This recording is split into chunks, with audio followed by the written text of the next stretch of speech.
अरे गोपालकृष्णा, पांडव जिंकलेत नाही आणि माझे पोरं हारलेत म्हणे. गो गोपालकृष्ण पहा आता काय म्हणते. तुझे मुलं जे होते ते दुर्गुण दुर्व्यसनी होते, तुझे जे मुलं होते ते अधर्माने वागणारे होते, आणि जे पांडव आहेत ते धर्माच्या मार्गाने चालणारे होते, म्हणून मी त्यांची साथ केली. अच्छा, माझे मुलं नालायक होते ते तर मला माहितीच आहे, माझे मुलं त्या ठिकाणी बदमाश होते तेही मला माहिती आहे, माझे मुलं अधर्माने चालणारे होते तेही मला माहिती आहे, पण ज्या धर्माच्या मार्गाने चालणाऱ्या पांडवांना तू साथ दिली त्याने कोणता धर्माचा मार्ग अवलंबला रे? पहिले मला उत्तर दे माझ्या प्रश्नाचं. कोणता धर्माचा मार्ग त्यांनी अवलंबला? जे दिवताच्या डावामध्ये हारतात, ज्यांची बायको त्या ठिकाणी केस पकडून, माझा नालायक मुलगा दुःशासन तिचे केस पकडून आणतो, त्यावेळेला जो त्या ठिकाणी तुमचा धर्मराज युधिष्ठिर भीम तो मार सांगते म्हणे माझ्या एका हातामध्ये 9,000 हत्तींचं बळ आहे, तो मार सांगते म्हणे तुमचा अर्जुन का माझा त्या ठिकाणी विश्वैक धनुर्धर आहे, सारेच्या सारे तर म्हणे त्या ठिकाणी माना घालून बसले. माना खाली घालून बसले नाही का? मग हा धर्माचा मार्ग झाला का? आपल्या बायकोवर अत्याचार होतोय आणि नवरा त्या ठिकाणी षंडासारखा खाली माना घालून बसते. नामर्द नाही का ते? पहिले उत्तर दे मला. हा धर्माचा मार्ग आहे की अधर्माचा मार्ग आहे? सगळ्यात पहिलं ते माझ्या मुलांसोबत जुवा खेळायला बसले, त्याला खेड्यातल्या भाषेमध्ये जुवा म्हणते, हिंदी भाषेमध्ये शतरंज म्हणते, मराठी भाषेमध्ये चौसर म्हणतात आणि संस्कृत भाषेमध्ये दिवत म्हणतात. दिवताचा डाव त्याला जुवाच म्हणतात. जे आता होळी आहे की नाही, होळीच्या दुसऱ्या दिवशी पहा तुम्ही, करीच्या दिवशी जागोजागी जुवा खेळतात, दारू पितात, मटण खातात, मांस मच्छी खातात लेकाचे. हिंदू असून करतात असं, बाकीच्यांनी केलं तर हरकत नाही. अशा परिस्थितीमध्ये ज्या वेळेला कोणत्या धर्माचा मार्ग अवलंबला? जे आपल्या बायकोला दाव्यावर लावतात, हा धर्माचा मार्ग आहे की अधर्माचा आहे? जे आपल्या नकुल सहदेवाला त्या ठिकाणी दाव्यावर लावतात, धर्माचा मार्ग आहे का अधर्माचा मार्ग आहे? दुःशासन तिचे वस्त्र त्या ठिकाणी ओढतो, त्यावेळेला खाली माना घालून बसतात, धर्माचा मार्ग आहे का अधर्माचा मार्ग आहे? कृष्ण चिडी चोप एक शब्द बोलत नव्हता. मग लक्षात ठेव म्हणे, आता तू त्यांच्या सोबत होता, लक्षात ठेव म्हणे गोपालकृष्णा, तू पांडवांसोबत होता म्हणून पांडव जिंकले, कारण तू परमात्मा आहेस. माझे मुलं तर बदमाश होतेस ते मला माहितीच आहे, पण तू जर त्यांच्या सोबत नसताना गोपालकृष्ण, तर आमच्या पार्टीचा फक्त एकटा द्रोणाचार्यच काफी होता म्हणे 5 पांडवांना मारण्याकरता. आमच्या पार्टीचा फक्त भीष्माचार्य एकटाच काफी होता तुमच्या 5 पांडवांना मारण्याकरता, पण तू त्याला साथ दिली त्या अधर्माच्या मार्गाने चालणाऱ्या लोकांना आणि त्यांना जिंकवून दिलं. तू सोबत होता म्हणून ते जिंकले. हो ग माते, हे बरोबर आहे, हे तर माझ्या लक्षातच नाही आलं म्हणे कधी. तू मार म्हणून राहिला म्हणे धर्माच्या मार्गाने, धर्माच्या मार्गाने आपल्या बायकोला दाव्यावर नाही लावलं म्हणे त्यांनी. हो ग माते, बरोबर आहे, हे तर माझ्या लक्षात. माझे त्या ठिकाणी डोळे, आज गोपालकृष्णाचे डोळे खऱ्या अर्थाने जर कोणी उघडले असतील तर एका मातेनेच उघडले, तिचं नाव गांधारी माता आहे. त्यांनी मातेला नमस्कार केला. मग माते आता याच्यावर काय सोल्युशन? सोल्युशन काही नाही. मी शाप देते म्हणे तुला. कोणाला? गोपालकृष्णाला. गोपालकृष्णाला ती शाप देते की जसे तू त्या अधर्मी पांडवांसोबत राहून माझे मुलं तडपू तडपू मारलेत, माझे मुलं तू तडपू तडपू मारलेत गोपालकृष्णा, तसा तुझ्याही यादव वंशाचा असाच तडपू तडपू तुझ्यासमोर नाश होईल, हा माझा शाप आहे. परंतु एक गोष्ट लक्षात ठेव, मी शाप तर देते आहे पण तुझ्या यदुवंशाला देते आहे. तुझे सुद्धा नातेवाईक असेच त्या ठिकाणी दुर्गुण दुर्व्यसन करून तडपू तडपू मरतील, हा तर शाप आहे. पण त्याच्यातून तू मात्र चिखलातून कमळ राहशील.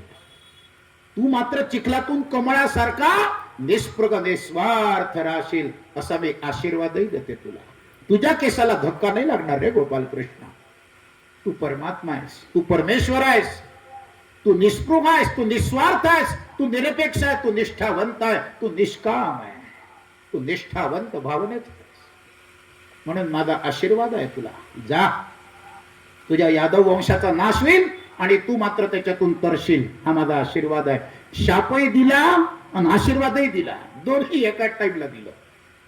गोपाल कृष्णाने आपला दुपट्टा समोर केला. दे ग आई, मला हे समजलंच नाही आतापर्यंत. म्हणे मला सगळे वानवतच आले. गोपाल कृष्ण भगवान की जय, गोपाल कृष्ण भगवान की जय. आत्मज्ञानी आहे, विष्णूचा अवतार आहे, सगळेजण वानवत आले. पण हे आत माझे जे डोळे उघडले, तू उघडलेस. दे म्हणे तुझा शाप, मी गुंडाळून घेऊन जातो म्हणे मॅ या ठिकाणी दुपट्ट्यामध्ये. गोपाल कृष्णाने आपला शाप गुंडाळला, निघून चालले गेले. तिथून गोपाल कृष्णाचे नातेवाईक बिघडले. काय झालं? एक दिवस गोपाल कृष्णाच्या दर्शनाला काही तपस्वी महामुनी आलेत. गोपाल कृष्णाचा मुलगा होता सांब नावाचा, आणि त्यांनी अंगावर कपडे बांधले होते आणि लुगडं नेसलं होता. हे बहुरूपी लोक येतात की नाही, शंकराचं हनुमंताचं रूप घेऊन. पण ते खरंच शंकर हनुमंत असतात का पैसे उकळण्यासाठी ते असं करतात? बिचारे त्यांनाही पोट लागलेलंच आहे ना. शंकराचं रूप घेऊन आलं की कोणी त्याच्या हातावर 2 रुपये 5 रुपये 10 रुपये टाकतातच आहे, बहुरुपयाचं सोंग. तसं यांनी घेतलं होतं सांबाने. सांब नावाचा मुलगा होता गोपाल कृष्णाचा, आणि त्याने अंगावर त्या ठिकाणी लुगडं नेसलं आणि पोटावर कपडे बांधले. त्याचं पोट त्यांनी गर्भार, जसं काही त्या ठिकाणी आता ती प्रेग्नंट आहे असं त्या ठिकाणी त्यांनी ते रूप घेतलं. आता रूप घेतल्यानंतर तिथे ते ऋषीमुनी आलेत आणि ते ऋषीमुनी विचारतात, अरे आम्हाला गोपाल कृष्णाचं दर्शन घ्यायचं आहे पोरांना, तर आम्हाला घेता येईल का? ते पोरं काय म्हणतात आता पहा, त्या साधू संतांची थट्टा करतात. ते म्हणायला लागले, ते गोपाल कृष्णाचं दर्शन बिर्शन नंतर घ्या म्हणे, तुम्ही पहिले सांगा म्हणे हिला पोरग होते का पोरगी होते. अरे बापरे, साधू संतांच्या वाट गेले होय, गोपाल कृष्णाचं पोरगच गेलं स्वतः. सांगा म्हणे मला पोरग होते का पोरगी होते. आता होतं तर ते गोपाल कृष्णाचं पोरग. माणसाला कधी पोरग पोरगी होत असते का?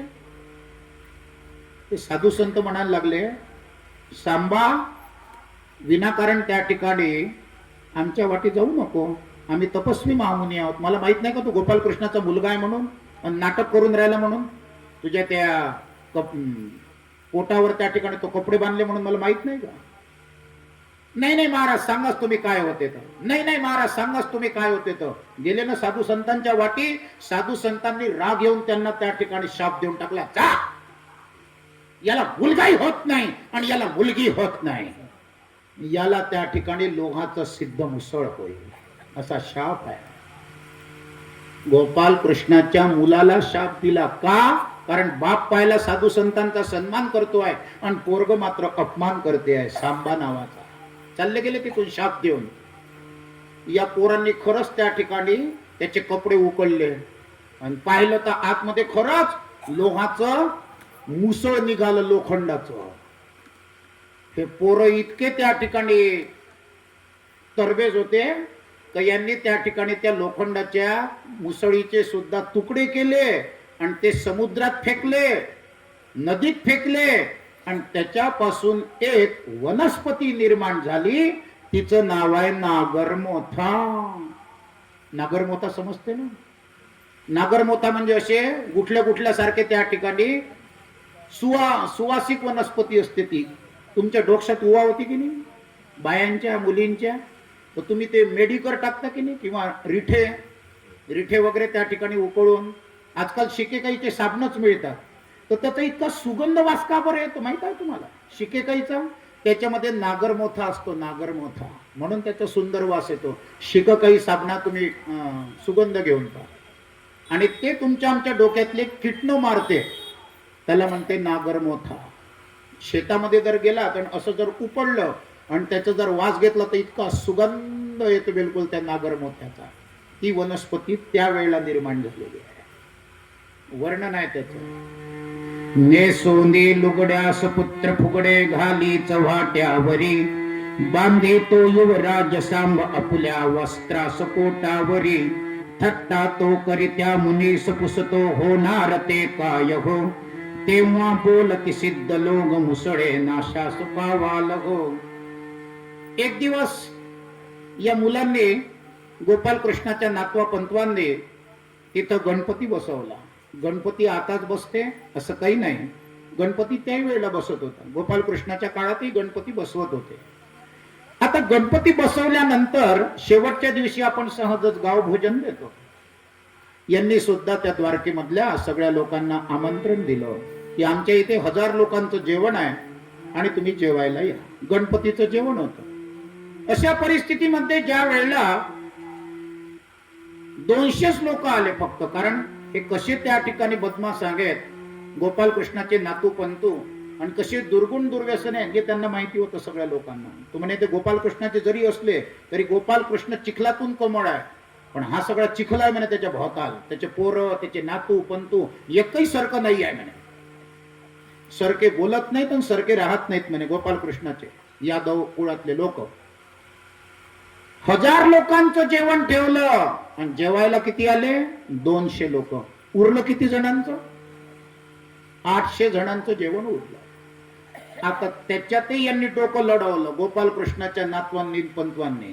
ते जे 800 जणांचं जेवण उरलं होतं ते खंड खोदलं, खड्डा खोदला खड्डा, आणि त्याच्यामध्ये ते अन्न टाकलं आणि ते सडवलं. अन्न एवढं मोठं सडवलं आणि त्या सडवलेल्या अन्नापासून त्यांनी दारू काढली, दारू. आणि त्याचं नाव ठेवलं मैरेयक. काय ठेवलं त्याचं नाव? मैरेयक. त्या दारूचं नाव ठेवलं. देशी विदेशी बॅकपायपर, व्हिस्की असं नाव नव्हते त्यावेळेस. हे सगळं इंग्रजी दारू आहे. ती त्यावेळेला त्या ठिकाणी मोहाच्या फुलांपासूनही दारू काढतात, मोहापासूनही दारू काढतात. परंतु यांनी अन्नापासून, सडलेल्या अन्नापासून त्यांनी दारू काढली आणि प्रत्येक जण जार जारनी प्यायला लागला आणि एकमेकाला लातम लाता करायला लागला. कोण? गोपालकृष्णाचे मुलं, नातू पंतू, जंतू खंतू सगळे आपसात त्या ठिकाणी लढायला लागले. बरं, दुसरी गोष्ट म्हणजे स्त्रियांना मारायला लागले, शिव्या द्यायला लागले त्या दारूच्या नशेमध्ये. वर्णन आहे त्या ठिकाणी यादवांनी कशी त्या ठिकाणी दारू पिली आणि आपसात लढून आपला वंशाचा कसा नाश केला. हे सगळं कशामुळे होऊन राहिलं? गांधारीचा शाप. गांधारीचा शाप आहे सगळा, तो त्या ठिकाणी उदयाला येऊन राहिला. वर्णन आहे त्याचं. हे यादवानी अन्नाची दारू पिऊने, यादवानी अन्नाची दारू पिऊने, यादवानी अन्नाची दारू पिऊने, यादवानी अन्नाची दारू पिऊने. नाशविला वंश आपसात लढवणे,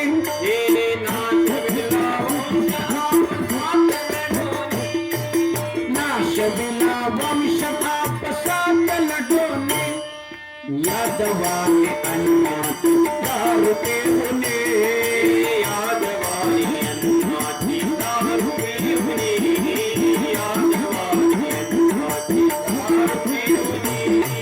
कालनेत्री भरला मग शस्त्र उचलती, कालनेत्री भरला मग शस्त्र उचलती, कृष्णाला माराया बाण सोडती, कृष्णाला माराया बाण सोडती. कालनेत्री भरला मग शस्त्र उचलती, अरे कृष्णाला माराया बाण सोडती. असंख्यात ठार होती वीर तेरणे, असंख्यात ठार होती वीर तेरणे, यादवानी अन्नाची दारू पिऊने, यादवानी अन्नाची दारू पिऊने, यादवानी अन्नाची दारू पिऊने. बळराम मरता प्रभु ध्यान लावितो, बळराम मरता प्रभु ध्यान लावितो, जरा व्याध कृष्णा पायी बाण मारितो, जरा व्याध कृष्णा पायी बाण मारितो. बलराम मरता प्रभु ध्यान लावितो, जरा व्याध कृष्णा पायी बाण मारितो.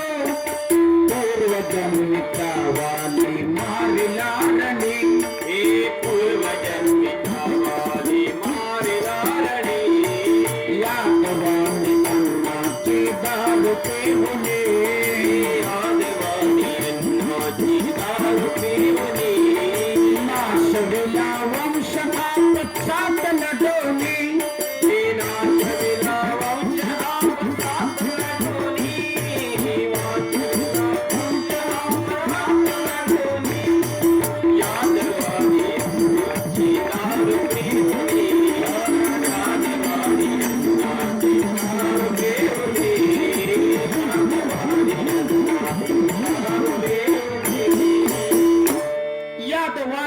मरणाची दारू पिऊनी नाशविला वंश आपसात लढवणे. आपसात लढायला काय लागले, लहान लहान मुलांना मारायला काय लागले, स्त्रियांवर अत्याचार करायला लागले. तोपर्यंत गोपाल कृष्ण 125 वर्षाचा झाला होता. किती वर्षाचा? 125 वर्षाचा गोपाल कृष्ण. आणि त्याने हा सगळा तमाशा पाहिला की माझे नातू पंतू, माझे मुलं, माझे यादव वंशातले सगळे लोक ते असे दारू पितात आहेत आणि असा तमाशा घालतात आहेत. मी काय केलं, माझे मुलं नातू पंतू काय करतात आहेत. आता त्या ठिकाणी मी राहू शकत नाही. हा तमाशा मी पाहणार नाही. आता माझ्या डोळ्यांनी उघडे. अरे कृष्णाला मारायला त्या ठिकाणी बाण त्यांनी तयार केला त्या दारूच्या नशेमध्ये. कोण? गोपाल कृष्ण. देख लेंगे उसको, हे असं त्या ठिकाणी बोलायचे. कृष्णाला माराया बाण सोडती. सहजच गोपाल कृष्ण म्हणे आता हा तमाशा मी पाहू शकत नाही, म्हणून एका झाडाखाली तो बसला. अश्वत्थ सर्व वृक्षाणाम, एका पिंपळाच्या झाडाखाली गोपाल कृष्ण बसले, ध्यानस्थ बसले. आता ती शरीराची यात्रा गोपाल कृष्ण संपवणार. तेवढ्या वेळामध्ये त्या ठिकाणी सगळे उद्धव वगैरे आले. अर्जुनाला गोपाल कृष्ण जाऊ नको रे. नाही, मी नाही थांबू शकत. आता हा सगळा जो तमाशा आहे कलिकालाचा, तिथून खरा कलिकाल सुरू झाला होता. मी नाही पाहू शकत म्हणे आता. हे माझ्या डोक्याच्या वरून चालला आता. अरे पण तू भगवंत आहेस. हो भगवंत आहे ना, पण मला नाही पाहायचं आहे, मी चाललो म्हणे. सगळेजण रडायला लागले. सहजच गोपाल कृष्ण आता आपल्या शरीराला योगाग्नी लावणार. अग्नीचे प्रकार आहेत. अग्नी, योगाग्नी, यज्ञाग्नी, जठराग्नी, दावाग्नी आणि प्रेताग्नी, असे अग्नीचे अनेक प्रकार आहेत. आणि योगाग्नी सहजच गोपाल कृष्ण आपल्या शरीराला त्या ठिकाणी लावणार होता. तो बसला ध्यानामध्ये आणि ध्यानामध्ये बसल्यानंतर आपल्या शरीराला योगाग्नी लावणार. तेवढ्या वेळामध्ये एक सो सो सो सो करत बाण आला. आमच्या श्री संत अच्युत महाराज सत्संग मंडळ नागपूर नवी मुंबईचे अध्यक्ष आदरणीय माननीय श्री दिवे साहेब या ठिकाणी आलेले आहेत आणि आमचे काकू सुद्धा या ठिकाणी उपस्थित झाले आहेत. त्यांच्या टाळ्या वाजून आपण सगळ्यांनी स्वागत करूया.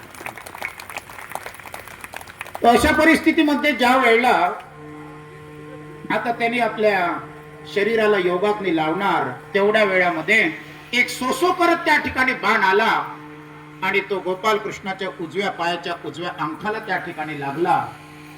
त्याचा अंगठा फुटला गोपाल कृष्णाचा. त्याच्यातून रक्त व्हायला लागलं. रक्त वाहता वाहता वाहता वाहता आता हा कोण आहे बाण मारणारा? तर तो जराव्याध नावाचा पारधी होता. जराव्याध नावाचा त्या ठिकाणी पारधी होता आणि तो पारधी तिथे आला. त्याला वाटलं की या झाडाखाली एक हरिणच बसलेला आहे का, आणि म्हणून त्या हरणाला तो बाण मारणार. तो हरिण समजून त्यांनी बाण मारला, पण तो लागला गोपाल कृष्णाच्या अंगठ्याला.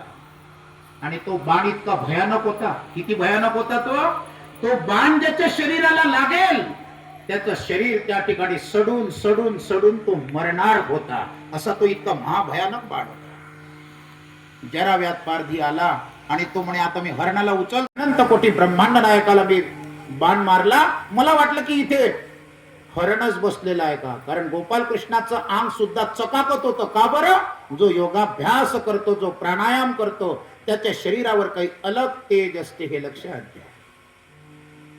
हरणाचं जसं शरीर त्या ठिकाणी चमकते, हरिण जसं दिसायला सुंदर असते, तसं त्या ठिकाणी योगी महापुरुषाचं शरीर सुद्धा अंधारात सुद्धा चकाकते, हे लक्षात घ्या.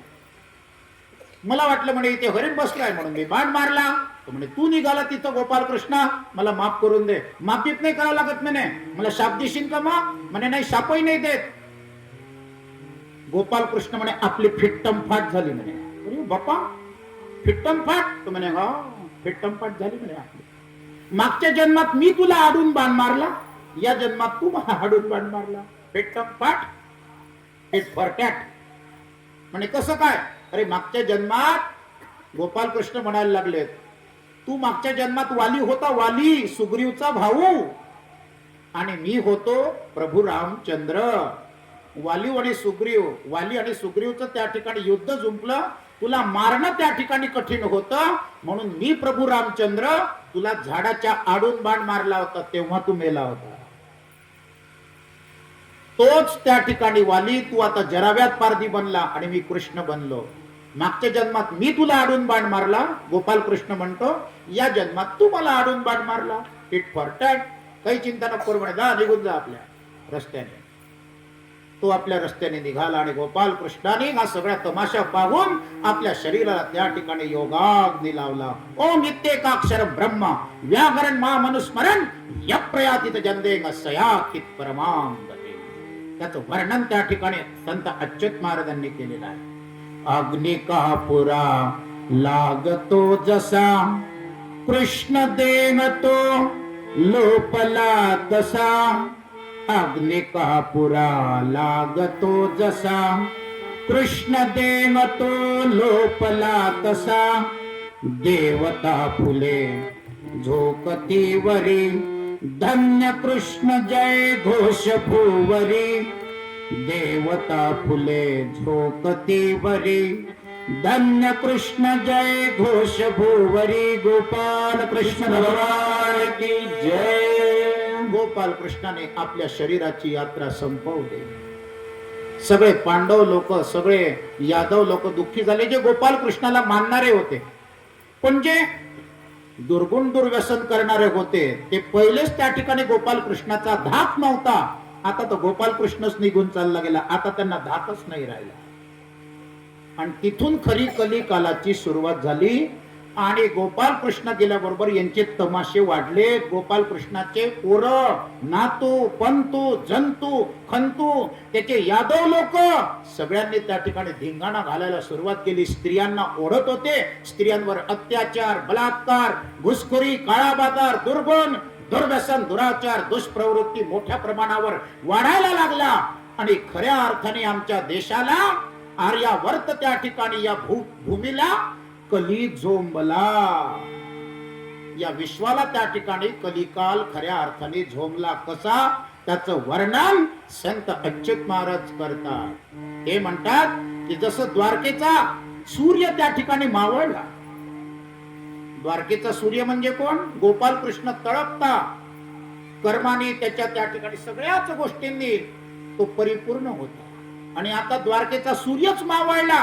आता अंधार पडलेला आहे, कोणाला धाक राहिलेला नाहीये. वर्णन केलंय अच्युत बाबांनी. क्षितिजास द्वारकेच्या श्रीकृष्ण सूर्य नागे. क्षितिजास द्वारकेच्या श्रीकृष्ण सूर्य नागे. क्षितिजास द्वारकेच्या श्रीकृष्ण सूर्य नागे. क्षितिजास द्वारकेच्या श्रीकृष्ण सूर्य नागे. अंधार व्यापला से, अंधार व्यापला से सुजनास धीर नागे. सुजनास धीर नागे. अंधार व्यापला से सुजनास धीर नागे. क्षितिजास द्वारकेच्या श्रीकृष्ण सूर्य नागे. क्षितिजास द्वारकेच्या श्रीकृष्ण सूर्य नागे. क्षितिजास द्वारकेच्या श्रीकृष्ण सूर्य नागे. वीर पार्थ पामता में, वीर पार्थ पामता है. खड़बाल कास लुटते, खड़बाल कास लुटते. वीर पार्थ पामता में खड़बाल कास लुटते. महिला स ओढ़ताती, महिला स ओढ़ताती. महिला स ओढ़ताती. दुष्टास धाक नागे. दुष्टास धाक नागे. क्षितिजास द्वारकेच्या श्रीकृष्ण सूर्य नागे. क्षितिजास द्वारकेच्या श्रीकृष्ण सूर्य नागे. क्षितिजास द्वारकेच्या श्रीकृष्ण सूर्य नागे. कली झोंबला जगाला, कली झोंबला जगाला. धर्मान कोने वाले, धर्मान कोने वाले. कली झोंबला जगाला, धर्मान कोने वाले. स्मरणाविना प्रभूचा, स्मरणाविना प्रभूचा. स्मरणाविना प्रभूचा. कोणास सौख्य नागे. कोणास सौख्य नागे. क्षितिजास द्वारकेचा श्रीकृष्ण सूर्य नागे. क्षितिजास द्वारकेचा श्रीकृष्ण सूर्य नागे. क्षितिजास द्वारकेचा श्रीकृष्ण सूर्य नागे. क्षितिजास द्वारकेचा द्वारकेच्या श्री कृष्ण सूर्यना. आणि अशा परिस्थितीमध्ये तिथून कलिकालाला सुरुवात झाली. करता करता करता शुकदेवजी महाराज परीक्षितीला विचारतात, अरे परीक्षिती, भागवत कळलं की नाही आतापर्यंतच? 7 दिवसाचं? हो म्हणे महाराज. जितका कालपर्यंत भागवतामध्ये गोडवा होता, कारण भागवताचा प्राण हा गोपाल कृष्ण तो मात्र उपस्थित होता. आता तेवढंच खराब वाटते म्हणे भागवतामध्ये, गोपाल कृष्णच चालला गेला. आता म्हणे भागवतामध्ये काही इंटरेस्ट नाही राहिला म्हणे महाराज. मग कायच्यात इंटरेस्ट आहे म्हणे? बुंदीत आहे का लाडवात आहे? कशात इंटरेस्ट आहे म्हणे? नाही महाराज, तसं नाही आहे, पण जसं शरीर आहे, हात पाय डोकं सगळंच काही आहे, धड आहे, पण त्याच्यामध्ये आत्म्याचा पत्ता नाही. मुरदार शरीर आहे की नाही ते, तसं त्या ठिकाणी झालेलं आहे. भागवत आहे, परंतु मात्र त्या ठिकाणी त्याच्यातलं गोपाल कृष्णच निघून चालला गेला. अरे म्हणे भागवत हे दुसरं तिसरं काही नसून गोपाल कृष्णाची वाङ्मय मूर्ती आहे. हे जर भागवत वाचलं तर गोपाल कृष्णाचं सौख्य, गोपाल कृष्णाची कृपा, गोपाल कृष्णाचे आशीर्वादच तुम्हाला आम्हाला प्राप्त झाल्या वाचून राहणार नाही. एवढं मोठं 18,000 श्लोकाचं भागवत मराठीत आणणारी महाराष्ट्राची आधुनिक व्यासमुनी, त्याचं नाव श्री संत अच्युत महाराज आहे. कळलं म्हणे. बरं, आजचा 7वा दिवस आहे म्हणे परीक्षिती, मरायचं आहे म्हणे तुला. हो महाराज म्हणे, तुम्ही इतकं छान भागवत सांगितलं आतापर्यंत शुकदेवजी महाराज, की म्हणे मी हे विसरूनच गेलो का आपल्याला मरायचं आहे. 7व्या दिवशी बरोबर त्या ठिकाणी अस्सल तक्षक नावाचा विषारी सर्प येणार आणि मला चावणार आणि मी मृत्युमुखी पडणार. महाराज मी हे विसरूनच गेलो हो तुमच्या भागवतामध्ये. बरं बरं, हरकत नाही. काही मरणाची भीती नाही म्हणे महाराज. सब डरजो जरके माथे हरी भक्त न कबू डर पाहतो. सद्गुरूचा कृपा आशीर्वाद ज्यांच्या पाठीशी आहे, कोणाच्या बापाला घाबरत नाहीत म्हणे ते. ठीक आहे म्हणे, हरकत नाही. मग आता मी तुमची ग्रंथपूजा करतो म्हणे. तुम्ही 7 दिवस मला ग्रंथ सांगितलं, त्याची ग्रंथपूजा केली, त्याची गुरुपूजा केली. शुकदेवजी महाराजाला जे काही कणी घुगरी होतं जवळ ते सगळं त्यांनी देऊन टाकलं. शुकदेवजी महाराज विचारतात, आता मरायचं आहे, मी थांबू का? म्हणे नाही महाराज, तुम्ही मला सांगितलं ना शरीरातून आत्मा कसा बाहेर काढायचा, शरीरातून आत्मा कसा बाहेर काढायचा आणि तुम्ही मला शिकवलं. म्हणे हो रे, बरोबर आहे. मग आता मी शरीरातून आत्मा बाहेर काढतो आणि माझा आत्मा पहिलेच गोपाल कृष्णाच्या चरणाशी विलीन करून टाकतो, भगवंताच्या. म्हणजे माझं काय राहील? नुसतं शरीर. ठीक आहे म्हणे. शुकदेवजी महाराजांनी आशीर्वाद दिला आणि शुकदेवजी महाराज जायला निघाले. बोलिये शुकदेवजी महाराज की जय. परीक्षिती राजा आता बसला, त्याने ध्यान लावलं आणि ध्यान लावून आपल्या शरीरातला आत्मा बाहेर काढला आणि तो गोपाल कृष्णाच्या आत्म्यात विलीन करून टाकला. आता काय राहिलं त्याचं? नुसता खोका, शरीराचा खोका. नाशिवंत देह जाणार सकळ, आयुष्य खातो काळ सावला. तिथून लगेच त्या ठिकाणी ठरल्याप्रमाणे तक्षक नावाचा अस्सल विषारी सर्प आला आणि सर्प आल्याबरोबर त्यांनी एक डंख मारला त्याच्या त्या शरीराला. आत्म्याला नाही, कारण आत्मा तर पहिलेच निघून चालला गेला होता. शरीराला डंख मारला आणि त्याच्या शरीराचे त्या ठिकाणी चिथडे त्या ठिकाणी बॉम्ब स्फोटासारखे झाले आणि परीक्षिती राजाचं शरीर त्या ठिकाणी मट्टी पलीत झालं. बोले परीक्षिती राजा की जय. अशा परिस्थितीमध्ये ज्या वेळेला शुक परीक्षितीचा संवाद संपलेला आहे, परंतु दुसरा संवाद मात्र नैमिषारण्यामध्ये सुरू आहे. सूत सद्गुरू आणि शौनकाधिक विद्यार्थ्यांचा. शौनकाधिक विद्यार्थी विचारतात, म्हणे महाराज आता तर परीक्षिती राजाही गेला, गोपाल कृष्णही गेला, तो म्हणे हो आता आपणच राहिलो. महाराज खूप सुंदर भागवत सांगितलं म्हणे तुम्ही 7 दिवस पर्यंत. सूत सद्गुरूंना म्हणतात, आम्हाला एकदा परत त्याची रिव्हिजन करून द्या ना, उजळणी. जसं 10वी 12वीचे पेपर चालू आहेत, वर्षभर अभ्यास करतात आणि पेपरच्या वेळेस फक्त रिव्हिजन करतात. आम्हाला रिव्हिजन करून द्या. कशाची रिव्हिजन पाहिजे म्हणे तुम्हाला? म्हणे भगवान गोपाल कृष्ण अनंत कोणी ब्रह्मांड नायक होता, आम्हाला भगवंताचं परत एकदा स्वरूप जाणीव करून द्या कसं आहे. मग सोपं आहे म्हणे ते. हे आभाळ त्या परमेश्वराचं डोकं आहे, हे चंद्र सूर्य त्या परमेश्वराचे डोळे आहेत, ही पृथ्वी त्या परमेश्वराची कंबर आहे आणि हे पाताळ त्या परमेश्वराचे पाय आहेत.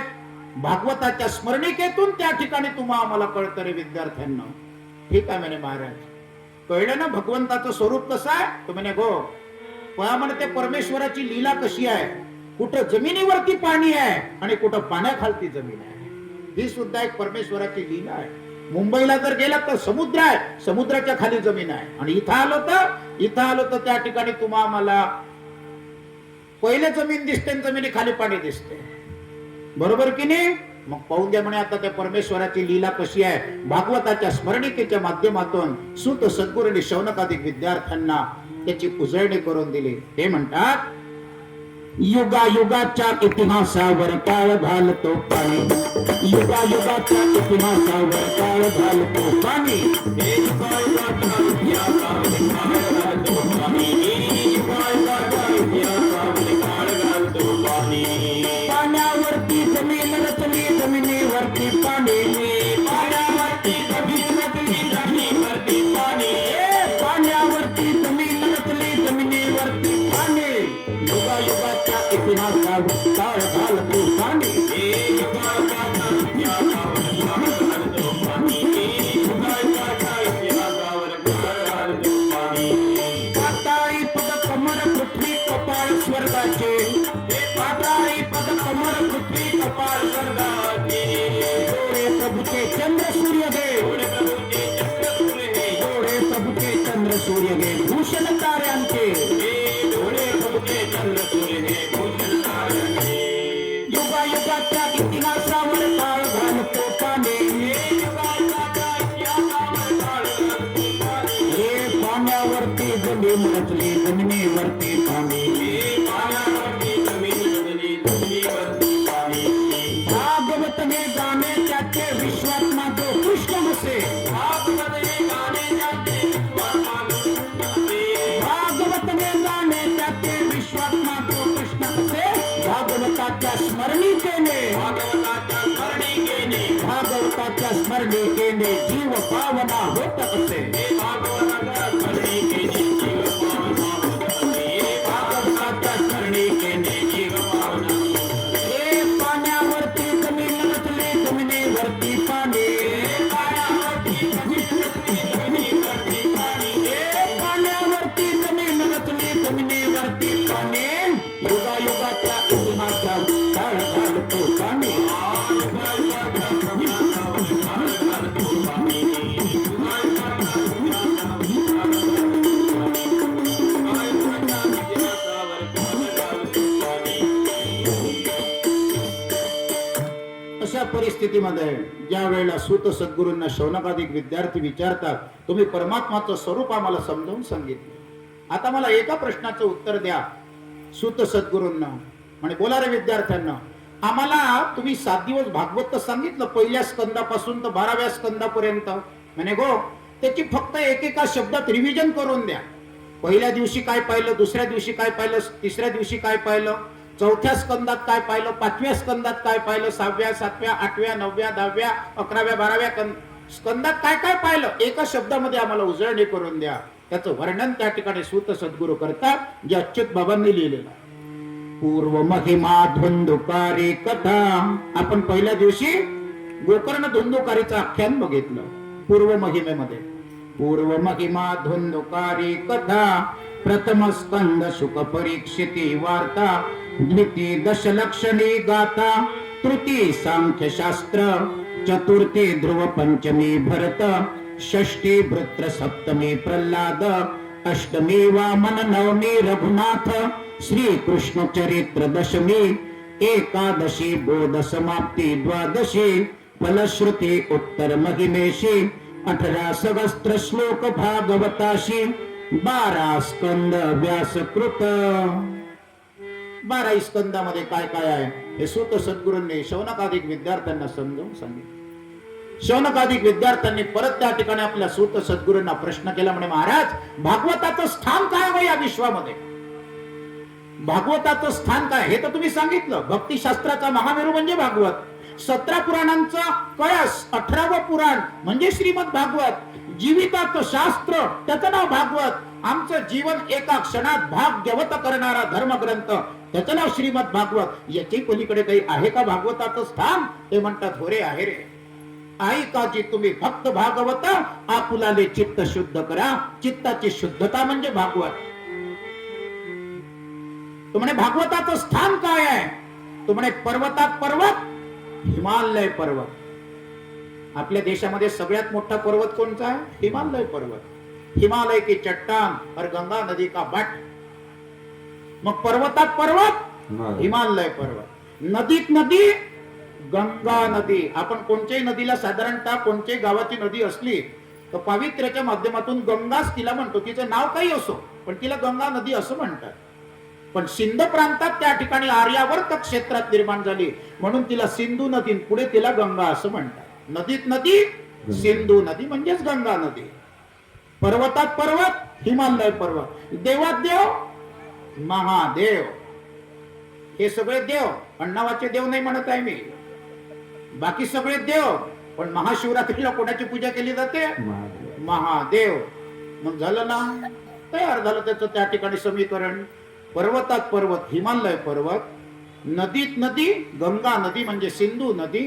देवात देव, महादेव. तसं ग्रंथात ग्रंथ, भागवत ग्रंथ, ज्याचं वर्णन अच्युत बाबा करतात. वैष्णवात शंकरा समान अमृता जळी, पर्वती हिमालयास मारुती महाबली. जान्हवी जशी नद्यात सिंधू स्नान थोरते, ग्रंथ भागवतमा भवार्णवात नावते. ग्रंथ भागवतमा भवार्णवात नावते. ग्रंथात ग्रंथ, श्रीमद भागवत ग्रंथ. महाराज आता आम्हाला समजावून सांगा, हे भागवत कोणी कोणी कसं कसं ऐकलं? ते म्हणजे तुमच्यावर अवलंबून आहे कसं ऐकलं. तर जसं नळ आपलं काम करते पाणी देण्याचं, पण खालचं भदाड जर फुटकं असेल तर 12 महिन्यात 12 काळात 12 वर्ष ते नहराखाली जर ठेवलं तर पाखडलं पाखडलं. खेडेगावातली म्हण आहे, पाखडलं पाखडलं हाती काही नाही सापडलं. कहा बाई कहीवर केलाय तो कुछ नाही, अशी परिस्थिती होणार. बरोबर आहे म्हणे महाराज. मग अरे जो लक्षपूर्ण ऐकतो त्याला त्या ठिकाणी भागवताचं फळ त्याच्या पत्रात पडते, फलद्रूप होते भागवत. पण जो भागवतामध्ये बसून डुलक्या मारते किंवा त्या ठिकाणी असा डोळे टकारून त्या ठिकाणी त्या प्रवचनकाराकडे पाहतो, असं वाटते की काय ध्यान लावून तो बघून राहिलेला आहे, पण मन देवळातून चित्त साळ त्या ठिकाणी घरात असते त्याचं. आपला नवरा आला तर नसन, चहा तर द्यायचाच राहिला. हा त्या ठिकाणी अजून काय काय त्याचा स्वयंपाक तर करायचाच राहिला. अजून कधी कधी प्रवचन आटोपते, कधी म्हणजे ती शरीराने इथं आहे पण मनाने मात्र घरी आहे. म्हणून त्या सगळ्या गोष्टींचं, सगळ्या परिस्थितीचं वर्णन काही काही जण असे उंटासारखे पाहतात, काही काही जण मिठ्ठू सारखे बोलतात. छान बोलता हो तुम्ही, छान कार्य करता. आपली पाठ वळली का मागून काड्या करायला सुरुवात करते. असे काडेल लोकांपासून जरा बी अलर्ट फ्रॉम दॅम, जरा सावध राहत जा अशा लोकांपासून. म्हणून जे लक्षपूर्ण भागवत ऐकतात त्यांच्याबद्दल साधू संत म्हणतात, जे लक्षपूर्ण ऐकती ते सुस्वरात डोलते. लक्षपूर्ण ऐकती ते सुस्वरात डोलते.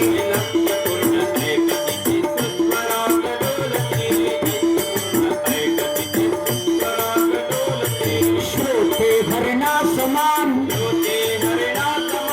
कालस्वरी गुंगती. श्रोते हरणा समान, कालस्वरी गुंगती. लक्षपूर्ण ऐकते ते सुस्वरात डोलते. मांजरा परी तुम्ही, रागूच्या परी तुम्ही. मांजरा परी तुम्ही, हे रागूच्या परी तुम्ही. मासळी बका समान, मासळी बका समान. सर्प कसे झोपती, मासळी बका समान. सर्प कसे झोपती. उंटा समपानता, वादवृता घालतात. उंटा समपानता, वादवृता घालतात. जैसे जे ऐकतात, फळ कसे ते पावते. जैसे जे ऐकतात फळ कसे ते पावती. जय लक्षपूर्ण ऐकते ते सुस्वरात डोलते.